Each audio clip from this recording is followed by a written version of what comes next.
stand in front or behind the lights? Just like that? Really? I could No, you only have to see sit down. I could only see the BL on your shorts. Here? You have to sit down. Oh shit. What was Right. that? Wow. That wasn't a joke? That's, No. no. He's That's cutting bad, weight isn't it? on, he's cutting Wow. Weight cut problems. Jeez. Oh man. Thought someone's about to pop out of the mic. Start interviewing me. You know this hotel is haunted. Well, allegedly. Oh, you heard about the We already had this joke? conversation. Yes. That was The funny. redhead one? No. Oh, you're So right. apparently they took Pedro to the 10th floor to do some ghosting or whatever. And his Yep, quarter testing. turned 1, 2, off 3, the light, testing. Turned the mic on. And what's his name? I forget his name. One of the guys in the PFL was like, whoa. He got freaked out. So he was sitting It was in the Brendan's ground. name. In the was ground. like, "Oh, Yeah. this shit happened today. And Pedro was like, bro, stop playing. And then he fully believed it. And then the corner came in after the interview, like, nah, I was just joking. It was so funny. No, he fully believed it. Yeah. He swore on his mum's life and everything. I was like, fuck. Like you sold. All right, guys. Sorry, Pierce, get us going, please. What's up, Brendan? How you doing, mate? Yes, fella. What's going on? So, obviously your fight with Pedro. Pedro's a good striker. He loves a scrap. Do you feel like this could potentially be fight of the night for Pedro? I mean, if previous fights are to go off, I've been in a lot of fight of the nights. I've had a lot of knockout of the night, so it's definitely shaping up for a good one. And then you spoke about a lot throughout your career how you dealt with adversity. How important is it for you to maybe avenge your loss and potentially repeat as a PFL champion this year? I mean, I feel like the pressure's off. I've got the title here. I'm the 2022 champion. I'm just coming here now out of choice and to have fun, and I think that makes me very dangerous. And then one last question. So you've been training over in Thailand for I think maybe about 2 years now. How has that elevated your game moving over to Thailand and sharing the room with a bunch of high-level martial artists? I've been going to Thailand for 12 years. I'm a Thailand veteran, so I've been going over there. I feel like they're coming to me now. I feel like the secret's out and everybody's coming to Thailand and training in Thailand. Bangtan MMA, Tiger, all these places are absolutely filled with amazing talent, and it's a real hotbed for MMA right now. Awesome. Thanks, man. You got a prediction for Friday night? A great fight. All right, Donna. Hey, Brendan, how's it going? Hello, brother. Hey, so a lot of people, when you win the million, can you hear me? Loud and clear. Okay, so yeah, so you win the million, and then something like what happened last season happens to you. A lot of people would say, like, you're already established, you're a world champion, established one of the best fighters of your era, one of the best from the UK, all that stuff. A lot of people would maybe in that situation say, right, that's it, I'm gonna hang him up now. What was it that made you come back and want to do the season format again, which is such a strenuous thing on the body? Good job on not a lot of people, then, isn't it? Good job on Brendan. And I definitely get your point, though. And there was a few thoughts going through my head after the knockout and after winning the belt. But listen, I am a fighter to my core. I love fighting. I love cutting weight. I love training. I love competition. It's what gets me up in the morning. It's the spark. And that means more to me than money or any belt. Gives me purpose. And I absolutely love this shit. I choose to do this. Like, I've made some good investments now, got a belt, but I am choosing to be here and still fight the best guys in the world in the hardest tournament in the world because I love it. I don't know, in Tony's hundreds of media days, has anyone ever said they love cutting weight? I think that's the first time anyone's ever said that. I actually do love cutting weight. I'm going to tell you why. Because when I get close to a fight and the food and the water gets taken away and everything, it makes you double hungry, double focused. And I don't really want to go off on a tangent, but I'm going to go off on a tangent. Why not? I feel like, when you get to this close and, all your calories go down and stuff, and there's other people in the world who don't have food to hand all the time, you get a little feeling of what it's like to be hungry. And you're like, wow, this feeling is insane. So it brings you down to earth, humbles you, and I do actually enjoy cutting weight. As mad as that sounds, and I have had some rough cuts, but I enjoy the process. I've actually missed the process because it's been 10 months. I was cutting weight every 6 weeks, 8 weeks. So to do it after 10 months, I'm actually enjoying the process again. Mad, I know. Maybe I'm a bit lost in the head with it, but I do enjoy it. Obviously, you mentioned Thailand a bit earlier, and you spent some time in Dubai training as well with Conor McGregor. Of course, you were part of what was supposed to be a training camp for him for this fight with Chandler, which is now actually happening. Obviously, you've seen him now, the post-injury McGregor. How do you think that fight goes, and what are the paths to victory for Conor in that fight with Michael Chandler?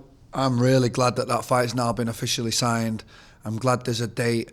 And one thing I know about Conor is when he puts his name to a date, he shows up. He's never pulled out of a fight. He's had horrific injuries and gone in there with him.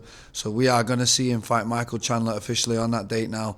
And after the fight with Pedro and John and everyone, I hope I end up back in that camp and back training with him, because we had some great times, great training. Any particular memories stand out? Any particular what, sorry? Do any particular memories stand out? No, just great training, pretty much sparring every day it was. We were just having fun and enjoying martial arts like two world-class martial artists do, from the same neck of the woods, grew up in the same era of fighting and got a lot in common. So it was great to just touch base and share some knowledge. Finally, we saw obviously your pal Tyson Fury fighting in a couple of months for the world heavyweight title. I wonder in the PFL cage, how do you think you do against Francis Ngannou if they rematch in that one? You can tell you're an Irish reporter. I want to get in Irish questions. This is fantastic. How do I think Tyson Fury would do with Ngannou in the cage? Yeah. Well, listen, Tyson's my mate, so I think he'll win. I think he'll knock him out. And yeah, I don't need Tyson messaging me saying what you talking shit for. So yeah, Tyson's the best man ever. Thank you very much for your time, Brendan. I look forward to the fight. You're the man. Tristan.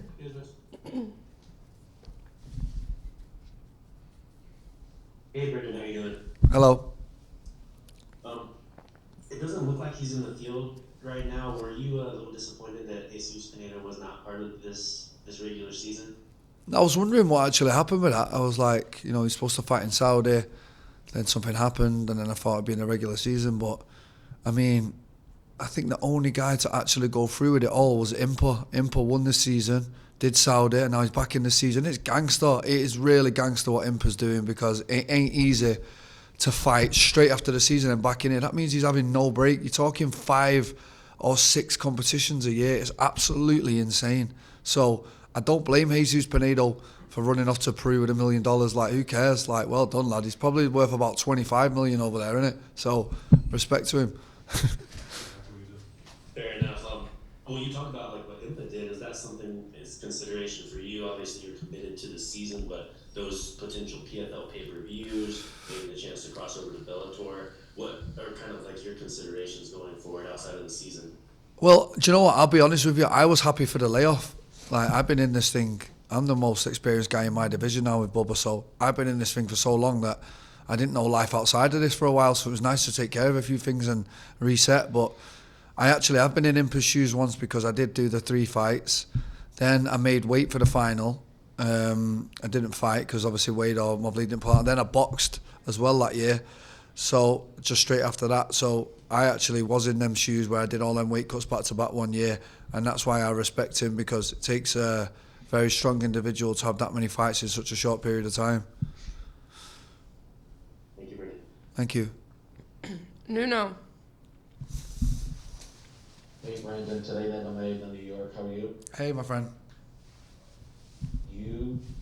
Your energy, your vibe is the best I think we've seen during this presser. How are you feeling? Is your body right? Is your mental right? You look like you're ready to go into war like in 5 minutes. So how are you feeling, bro? Wow, I'm glad you picked up on that, because my energy is high, because I've had a great camp. I'm actually finally not sat in front of you guys with 30 pounds to cut, or had a bad weight cut, or had infections, or had a bad team around me, or no negative distractions outside of fighting. And you really are going to get to see the best version of Brendan on Friday night, and that's why my energy's high, and that's why I'm so excited to show you. Wonderful. Thank you. What do you think, Brandon, will be the biggest adjustment or challenge for the new fighters on the PFL roster coming to the tournament game, to the tournament space? You know what? This is the hardest thing I've ever done in my life. It really is. There's nothing harder than this.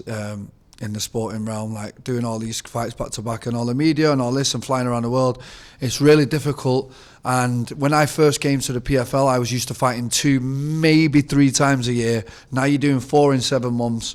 Added pressure, the world class competition, it all adds up, and it takes you a few seasons to get used to it. And you know, all these guys are great fighters that are coming over, but this is a different entity. You have to be a different mindset. You have to deal with fights differently.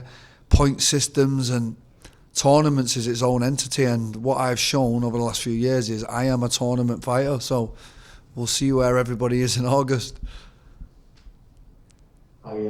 We keep hearing the word redemption around your name. What does redemption look like for you? I've not said redemption once. I'm just here to have fun. I'm here to have absolute fun in the Smart Cage on Friday night. Looking forward to it. Thank you. Have a great one. All right, Mike, close us out for B, please. Brent, I gotta ask, no one's asked you about it, but as you were sitting down, Tony mentioned this hotel you guys are staying at or doing this at is haunted. Do you not believe in haunts and ghost stories and stuff like that? You know what? I forget the horror stories, but I just want to touch on Chicago as a place. What a beautiful place. What a great city. I really enjoyed myself in Chicago. It's my second favourite city in the States, maybe third. But it's really up there. I really enjoy it here. I really like the vibe. It reminds me a bit of hometown Manchester. It's like it's a bit rainy and windy, and it's got the big buildings and a bit industrial. It's fantastic, and I look forward to staying here after a few days after the fight, having a Sunday roast and a nice Guinness. Can't wait. It is a great city. That's where I'm from. I gotta ask. Nice. So, talking to a lot of fighters today, they mentioned how truly what they are to the root of their core is a fighter, and that's what you said. Why do you feel, and can you talk about how PFL has allowed not only yourself but so many fighters to truly find within themselves that yes, the $1 million is nice, the belt is nice, but this is the best promotion, the best organization to really showcase who you are as a fighter and as a person combined? Yeah, of course. And I was picked up by the PFL in 2019 after the Contender Series controversy. So for me, I owe this company a lot. You know, we've brewed together. I was the first English person in here. Now look how many they've got. Now look at PFL Europe. Look how far the company's come. Look how far I've come. So I'm really happy to be a part of this company. I love fighting for PFL. I love all the back staff. Everyone does such a great job here. And you're right. They do a great job at getting the fighters' personas over. Because it's not easy sometimes. It's hard for fighters to get across what they're thinking. A lot are reserved. Everyone's got different personalities, but PFL does the best job that they can to bring that personality out for everyone. The last one from me, and I appreciate the time. You talk about personalities. You've positively mentioned a lot of negative things fighters have to go through on fight week, media, during weight cuts, all of that. What is it that has happened during your career that has taught you to embrace the struggle and to not look at everything with a negative mindset and to just go in as happy and energetic as you are? Because we choose this. This is the life I choose. I choose to fight people. I choose to train. If you don't like it, go and get a job elsewhere. I'm sure there's other things that people can do. What is the point in being negative? Yeah, I've got to go and cut weight today, but guess what? I'm going to get paid and I'm going to get to do what I love and paint a picture. I think of myself as an artist. And on Friday night, I get to paint another canvas. Sometimes it goes your way, sometimes it doesn't. I've had enough fights now. I'm like I say, the most experienced in my division, so I'm looking forward to just getting in there and having fun, having a fight. I enjoy fighting. I like it. I like the ups and downs, the struggles, and everything that comes with it. Well, I know we're all happy that the PFL Smart Cage is your canvas. Can't wait to see the masterpiece you put on. Thank you. All right, B, that was it for this room. Thank you Great. so much, my friend. We're going to go right over here. Yeah. Frank. Thanks, bro. Awesome.